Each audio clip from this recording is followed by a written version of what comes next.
Well, hello everyone. I am doing my official walkaway video, and I'm going to start in 2008. 2008, I was fired up. I was excited. Here we had this young, pretty good-looking black male. I'm not gay, but call it like you see him.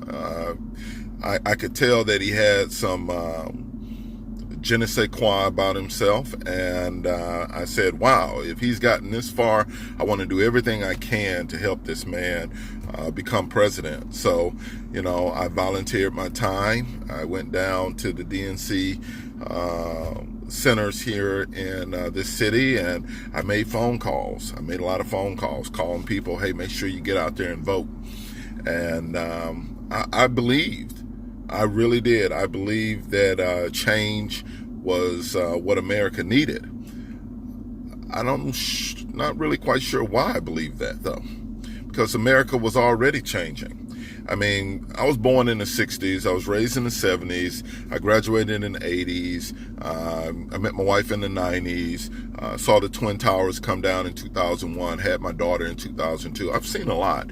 And one of the things I can tell you is in the 70s, right after Martin Luther King, had been assassinated, which was in 68, in the 70s, America, as far as racial tension, it was really dying down.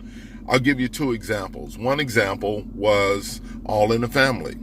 Here you had this really bigoted guy, Archie Bunker, that everybody that watched the show really understood that he was a bigot. So everybody knew that's not how you're supposed to act.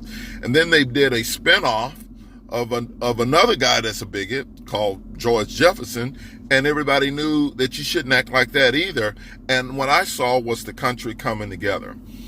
And in 2008, I believe what most Americans were really attempting to do, was to get rid of the stigma that this was a racist country. So when we saw an articulate black man running for president, we all, went in for it. We really broke what I call the Martin Luther King rule.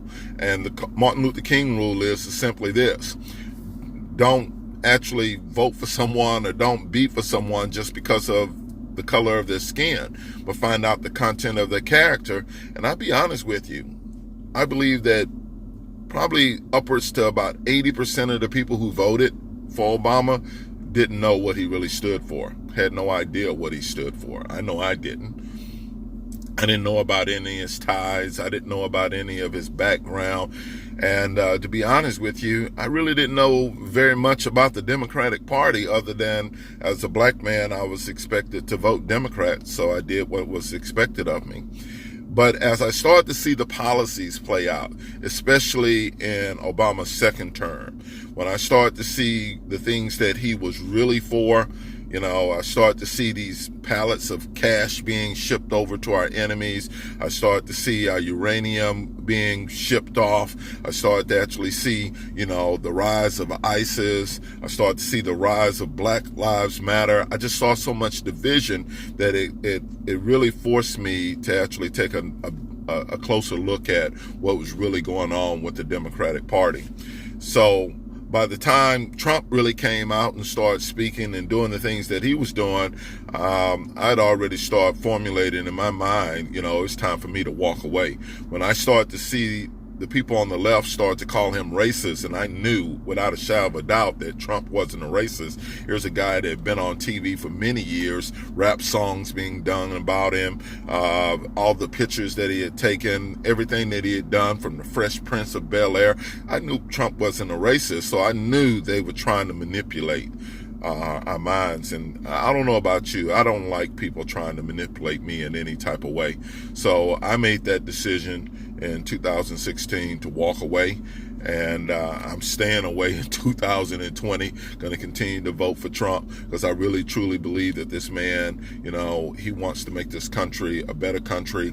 And not only that, he wanted to be the beacon on the hill that it can help so many other countries around the world. So walk away, guys. Don't stick with something when you know in your heart it's not right.